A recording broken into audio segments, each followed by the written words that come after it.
Hello दोस्तों, मेरा नाम है सुमित और सुपर साइंस चैनल पर आपका स्वागत है। मानव जाति शुरुआत से ही क्यूरियस रही है। हमारी यही क्वालिटी हमें सभी स्पीशीज में सबसे डेवलप और सुपीरियर बनाती है। शुरुआत से ही हम सोचते आए हैं कि हम कहाँ से आए हैं और ये यूनिवर्स कैसे और कब बना है, इसका साइज और शेप क्या है और ये कैसे काम करता है। इस टॉपिक पर पुराने टाइम से ही बातें चली आई हैं और डिफरेंट फिलोसफर और एस्ट्रोनॉमर ने यूनिवर्स के तरह तरह के मॉडल दिए हैं जो समय और टेक्नोलॉजी के साथ साथ रिजेक्ट और डेवलप होती गई। आज हम इन्हीं सब मॉडल के बारे में जानने वाले हैं। पुराने टाइम में ये माना जाता था कि अर्थ एक फ्लैट डिस्क की शेप में है, पर 340 बीसी के आसपास अरिस्टोटल ने अपने बुक ऑन द हेवेंस में दो लॉजिक दिए और अर्थ के राउंड होने की बात कही। पहली बात उन्होंने रियलाइज किया कि मून के इक्लिप्सेस अर्थ के सन और मून के बीच आने की वजह से होते हैं और अर्थ का मून पर शैडो हमेशा राउंड रहता है, जो तभी पॉसिबल है जब अर्थ स्फेरिकल हो। इफ़ अर्थ एक फ्लैट डिस्क की तरह होती तो इसका मून पर शैडो इलिप्टिकल होता। इसी तरह उस टाइम ग्रीक्स अपनी यात्रा के एक्सपीरियंस के आधार पर ये जानते थे कि पोल स्टार यानी ध्रुव तारा साउथ से देखने पर नॉर्थ रीजन के मुकाबले ज़्यादा लोअर यानी नीचे की तरफ दिखता प्रतीत होता था। ग्रीक्स अर्थ के राउंड होने के सपोर्ट में एक और लॉजिक देते थे। वो बोलते थे कि अर्थ राउंड होगी क्योंकि हमें दूर से आते पानी के जहाज यानी शिप की पहली सेल दिखाई पड़ती है और उसके बाद हल। या हम ऐसा भी कह सकते हैं कि दूर जाती शिप का हल सबसे पहले डिसअपीयर होता है और सबसे लास्ट में सेल। एरिस्टोटल मानते थे कि अर्थ स्टेशनरी है और सन मून प्लैनेट स्टार इसके चारों ओर सर्कुलर ऑर्बिट पर चक्कर लगाते हैं। वो ऐसा इसलिए मानते थे क्योंकि उन्हें रहस्यमयी रीजन की वजह से लगा कि अर्थ सेंटर ऑफ यूनिवर्स है और बाकी बॉडीज़ का इसके चारों ओर सर्कुलर मोशन मोस्ट परफेक्ट है। इस आइडिया को फर्स्ट सेंचुरी एडी में टॉलमी द्वारा एक कंप्लीट कॉस्मोलॉजिकल मॉडल के फॉर्म में इलेबोरेट किया गया, जिसे टॉलमिक सिस्टम और जियोसेंट्रिक सिस्टम ऑफ यूनिवर्स भी कहते हैं। के अकॉर्डिंग अर्थ सेंटर में है और 8 स्फीयर से सराउंडेड है, जो मून, सन, स्टार्स और उस टाइम के 5 non planets mercury, Venus, Mars, Jupiter और सैटर्न को कैरी करती है। टॉलमी मॉडल ने एक एक्यूरेट सिस्टम दिया जो हेवनली बॉडी की स्काई में पोजीशन प्रेडिक्ट कर सकता था, बट इसके लिए उन्हें एक एजम्पशन लेना पड़ा कि मून अर्थ के अराउंड एक ऐसे पाथ पर रिवॉल्व करता है जिस पे वो 2 बार अर्थ के काफ़ी पास आ जाता है, जिससे वो कभी कभी नॉर्मल साइज से काफ़ी बड़ा दिखाई देता है।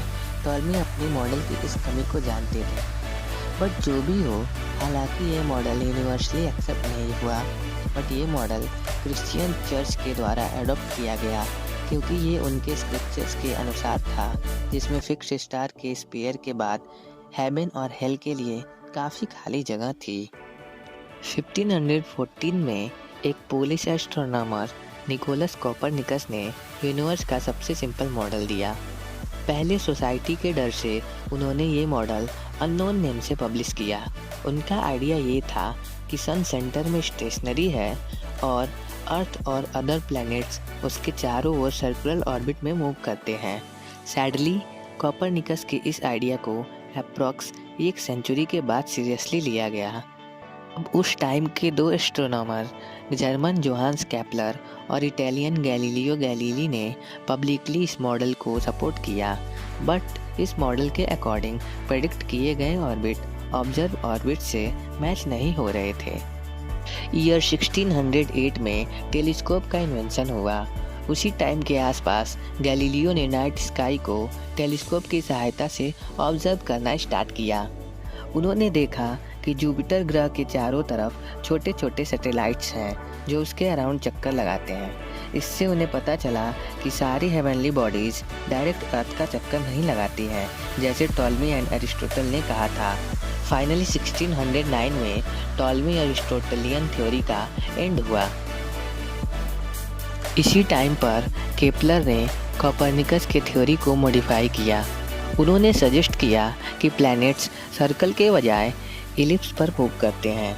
यह प्रेडिक्शन फाइनली ऑब्जर्वेशन से मैच हो रहा था।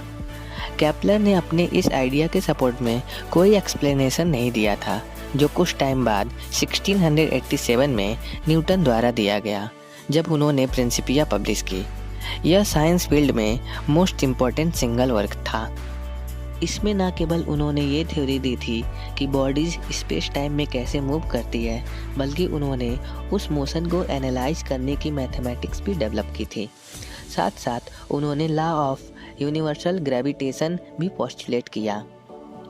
इसके अकॉर्डिंग यूनिवर्स की हर एक बॉडी प्रत्येक अन्य दूसरी बॉडी की ओर एक फोर्स द्वारा अट्रैक्ट होती है। इस फोर्स की स्ट्रॉन्गनेस बॉडीज के मास के प्रोपोर्शनल और उनके बीच दूरी के स्क्वायर के इनवर्सली प्रोपोर्शनल होती है। यह वही फोर्स है जिसके कारण ऑब्जेक्ट ग्राउंड पर गिरती है। न्यूटन ने ये शो किया कि according to his law gravity के कारण मून अर्थ के अराउंड इलिप्टिकल ऑर्बिट पर मूव करता है और अर्थ और प्लैनेट्स सन के अराउंड इलिप्टिकल पाथ फॉलो करते हैं। इस तरह कोपरनिकन मॉडल टॉलमी के सेलेस्टियल स्फीयर से फ्री हुआ और साथ ही इस आइडिया से भी फ्री हुआ कि यूनिवर्स की एक नेचुरल बाउंड्री है। अब फिक्स्ड स्टार सन के अराउंड अर्थ द्वारा रिवॉल्यूशन के दौरान अपनी रिलेटिव पोजीशन में चेंज नहीं दिखाते थे। इस तरह यह माना जा सकता है कि फिक्स्ड स्टार भी सन की तरह ही ऑब्जेक्ट हैं, बट बहुत दूर हैं। न्यूटन ने रियलाइज़ किया कि according to his theory of gravity stars एक दूसरे को अट्रैक्ट करने चाहिए और इस तरह वे सब मोशनलेस नहीं हो सकते। क्या सारे स्टार एक साथ किसी एक पॉइंट पर कोलैप्स कर जाएंगे? ये बहुत ही सोच विचार करने वाला मुद्दा था। ईयर 1691 में रिचर्ड बेंटले, जो उस टाइम के अनदर लीडिंग थिंकर थे, को लिखे एक लेटर में न्यूटन ने आर्ग्यू किया कि स्टार्स का किसी एक पॉइंट पर फॉल पॉसिबल है, बट ओनली तब जब स्काई में फाइनाइट नंबर ऑफ स्टार्स हो। बट ये कोलैप्स नहीं होगा if infinite number of stars more और लेस यूनिफॉर्मली इस इनफाइनाइट स्पेस में डिस्ट्रीब्यूटेड हो, बिकॉज तब कोई भी सेंट्रल पॉइंट नहीं होगा। एक इनफाइनाइट यूनिवर्स में एवरी पॉइंट को सेंटर माना जा सकता है, बिकॉज हर पॉइंट के around infinite number of stars होंगे। बट कुछ रीजन्स की वजह से पता चलता है कि यूनिवर्स का एक इनफाइनाइट स्टैटिक मॉडल जिसमें ग्रेविटी ऑलवेज अट्रैक्टिव हो इम्पॉसिबल है। ये बहुत ही इंटरेस्टिंग बात है कि 20th सेंचुरी से पहले किसी ने ये सजेस्ट नहीं किया कि यूनिवर्स एक्सपेंडिंग और कॉन्ट्रैक्टिंग भी हो सकता है। यह बात जनरली एक्सेप्ट कर ली जाती थी कि यूनिवर्स हमेशा से एक अनचेंजिंग स्टेट में एग्जिस्ट करता रहा है। ऐसा इसलिए था क्योंकि लोगों की टेंडेंसी ऐसी थी कि वो इस एटर्नल ट्रूथ पर बिलीव करते थे कि वे भले ही बूढ़े होकर मर जाएं, लेकिन यह यूनिवर्स उसी तरह अनचेंज बना रहेगा। यहाँ तक कि वो लोग जिन्हें लगा कि न्यूटन थ्योरी ऑफ ग्रेविटी के अकॉर्डिंग यूनिवर्स स्टैटिक नहीं हो सकता, उन्होंने भी ये नहीं सजेस्ट किया कि यूनिवर्स शायद एक्सपेंड कर रहा हो, बल्कि इसके बजाय उन्होंने थ्योरी को मॉडिफाई करके ये बोला कि वेरी लार्ज डिस्टेंस पर ग्रेविटेशनल फोर्स रिपल्सिव नेचर की हो जाती है, जो प्लैनेट के मोशन को तो अफेक्ट नहीं करती, बट स्टार्स के इनफाइनाइट डिस्ट्रीब्यूशन जिसमें यह इक्विलिब्रियम में रह सके को सपोर्ट करती थी। बिकॉज इसके अनुसार नियर बाई स्टार्स का अट्रैक्शन फोर्स दूर के स्टार के रिपल्सिव फोर्स से बैलेंस हो जाता था। बट कुछ भी हो, हम अब जानते हैं कि ऐसा इक्विलिब्रियम अनस्टेबल है।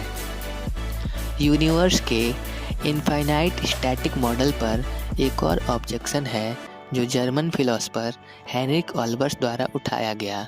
इसे ऑल्बर्स पैराडॉक्स या डार्क नाइट पैराडॉक्स भी कहते हैं। ऑल्बर्स पैराडॉक्स के बारे में अच्छे से किसी और वीडियो में जानेंगे।